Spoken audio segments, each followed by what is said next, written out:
We just did a profile of one of the youth shooters, Lola Fitzgerald, who's affected by that law because of the sort of what appear to be maybe unintended consequences. Depends on who you ask in California, whether they intended for this to shut down youth shooting sports there or not. Certainly the governor argues that that's too broad a reading of the bill. Some inside baseball for you in California.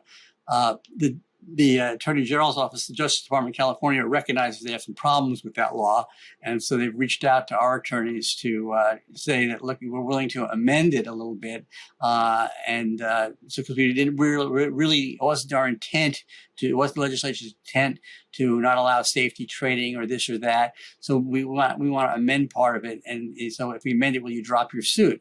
But it still doesn't take away 90% of what's there that shouldn't be there anyway. So we told them, no, we're not amending our suit. You're going to have to litigate it. You wrote it this way. It's anti-Second Amendment rights. It's anti-First Amendment rights. And we're staying in court with this.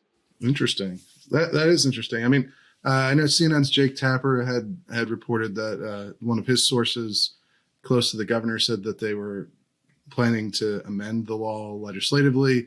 We haven't seen anything publicly about that yet. It's interesting that the Attorney General's office has apparently reached out to you guys along the same lines. But yeah, I would imagine that even if they put in some sort of exception for youth shooting sports to continue to operate, leagues to continue to operate, that you guys wouldn't necessarily be satisfied with leaving the rest of it in place. Right. They've showed us their proposed language, which solves a little bit of the problem, but not 90% of the problem. But the thing is, they're admitting, the AG's office privately admitted to us, they got some problems and they need to fix something.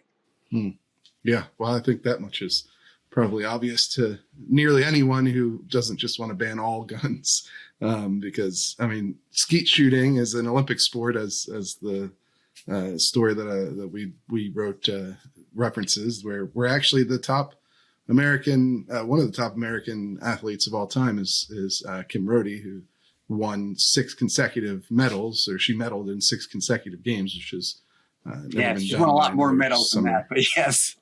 Yeah, she's won 6 medals, but she's won them in 6. She won 3 golds, 2 silvers or 2 bronzes and a silver, but she won them over the course of 6 games, which is an incredible feat. Incredible strength. Obviously, most athletes only participate in maybe 3 if they're lucky. Games that they don't, because the games are obviously 4 years apart from each other. So it's not usual to have that kind of longevity. And if you don't start training at a young age, you're never gonna get to that kind of a peak. And right. California law really knocks a lot of that out right now.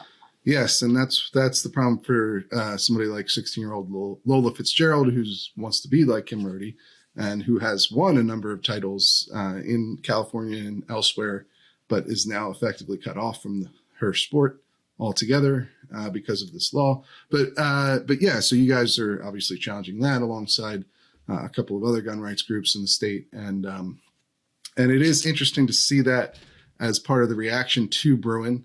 Like you said, I mean, so you suspect, honestly, I would suspect that a lot of these very broad laws that they've passed in the wake of Bruin are not going to survive scrutiny. But I think that idea relies on this assumption that the Supreme Court is going to step in these cases if, say, the Ninth Circuit finds a way to uphold this youth advertising ban, for instance, or the bounty law that they've passed, or any number of the new restrictions on gun carry that have been passed in California. The Supreme Court's going to have to actually do something for that to matter, right? Well, if it gets that far, yeah. I think. Well, do you expect? I guess one interesting thing is, for a long time, we've expected that lower courts like the Ninth Circuit are going to find ways to uphold these laws. Do you think that still should be the expectation after Bruin, or what do you think there? Well, no doubt in some cases, the Ninth Circuit is not going to become gun friendly. And, they're going to try to, pardon the pun, stick to their, guns or stick to their anti-guns. But in a lot of these cases, the Ninth Circuit has been put on notice. And I think a lot of these cases now, the Ninth Circuit's going to have a harder time figuring out ways to get around the Supreme Court, like they were able to do, after Heller. Now it's going to be a different ball game.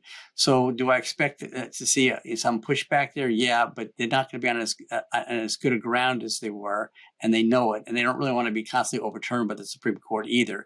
So, it's going to be interesting to see. The battle is still going to rage in the courts. But I think we're in a much, much better position to win these. And then you get other circuits that are going to be totally ruling in our favor. And so the circuit splits are going to be there. And the Ninth Circuit knows that as well.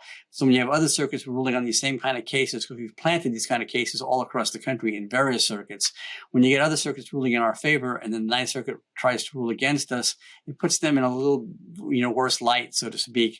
So we're on the offensive now, and the other side knows it.